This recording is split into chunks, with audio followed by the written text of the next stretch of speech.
Jadi teman-teman, surga yang dijanjikan ini depan mata. Ada orang mati syahid di perang Khaybar. Orang ini baru masuk Islam, baru syahadat. Rupanya waktu Nabi SAW dengan 1399 pasukan beliau, 1400 dengan beliau SAW mengepung benteng, berhasil menembus benteng Yahudi. Ada 9 benteng, ada yang pertama tembus. Lalu Nabi SAW bagi-bagi harta rampasan perang. Rupanya orang ini pantau peperangan Nabi SAW. 40 hari dia lihat tiap hari peperangan Nabi. Maka dia tertarik lihat Islam. Orang sholat, baca Quran. Dia orang Arab, dia ngerti Al-Quran, bahasa Arab. Dia tertarik. Setelah Nabi SAW menang, dia datang kepada para sahabat tanya, ini agama apa kalian ini? Kata dijelaskan oleh para sahabat, ini agama Islam, di bawah itu adalah utusan Allah gini. Dia tertarik, dia mau masuk Islam. Kata para sahabat, langsung aja ke Rasulullah SAW di depan itu. Nabi SAW lagi bagi-bagi harta rampasan perang. Setelah dibagi-bagi atau sementara dibagi-bagi, orang ini mengatakan, ya Rasulullah, saya seseorang dari suku Arab Badui tertarik dengan agama Islam, saya ingin masuk Islam. Kata Nabi SAW, baiklah. Asyhadu an la ilaha illallah wa anna Muhammad Rasulullah. Sederhana, 2 kalimat. Syahadat dia. Lalu kata Nabi SAW kepada orang yang sedang membantu beliau bagi-bagi harta rampasan perang, kasih juga orang ini. Karena dia hadir pada pembagian harta perang. Bagi. Kata orang itu, ya Rasulullah, saya masuk Islam bukan untuk ini. Saya udah biasa hidup susah di padang pasir, saya nggak mau harta. Saya mendengar teman-teman Anda berkata, kalian datang ke sini untuk mati dan masuk surga. Dibunuh sama orang kafir, masuk surga. Apa benar ya Rasulullah? Iya benar.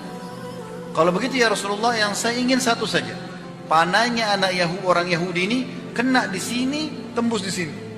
Dia tunjuk titiknya di sebelah kiri dadanya. Kena di sini, tembus di sini. Kata Nabi SAW, kalau kau jujur, tulus, Allah kasih kau itu. Tidak. Akhirnya dia pergi. Dia gabung sama pasukan umat Islam. Nabi SAW bagi rampasan perang. Nabi suruh gerak pasukan, ayo ke benteng yang kedua. Kepung nih. Begitu dikepung, strategi orang Yahudi berperang pada saat itu melemparin anak-anak panah dari dalam benteng ke arah pasukan muslimin. Begitu terus, mereka pengecut, nggak mau ketemu. Maka pada saat itu dilempar anak panah. Subhanallah, anak panah Yahudi yang pertama terlemparkan kena ke orang ini. Dan uniknya, kena di titik yang dia tunjuk. Di sini, tembus di sini. Mati dia, jatuh. Terbunuh. Nabi SAW melihat ada orang terbunuh, karena orang semua tidak mati kecuali dia. Ya tinggal dia yang jatuh.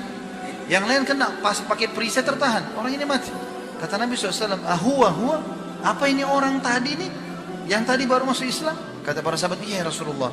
Kata Nabi SAW, subhanallah, maha suci Allah yang membenarkan janjinya.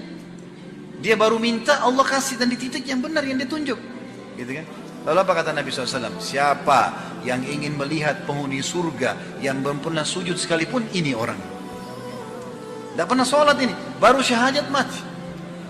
Dan mati syahid. Dan dia ikhlas. Ya? Maka dia masuk surga. Lalu apa kata Nabi SAW? Ini wasiatnya, ini penutupan bahasan kita. Apa kata Nabi SAW? Ingatlah, sesungguhnya surga seseorang di antara kalian lebih dekat daripada tali sendalnya. Azan, sholat, ada orang tua bakti, ada jaringan masjid sedekah. Itu aja kok. Amal-amal soleh yang sudah kita tahu. Itu mati masuk surga. Masuk surga.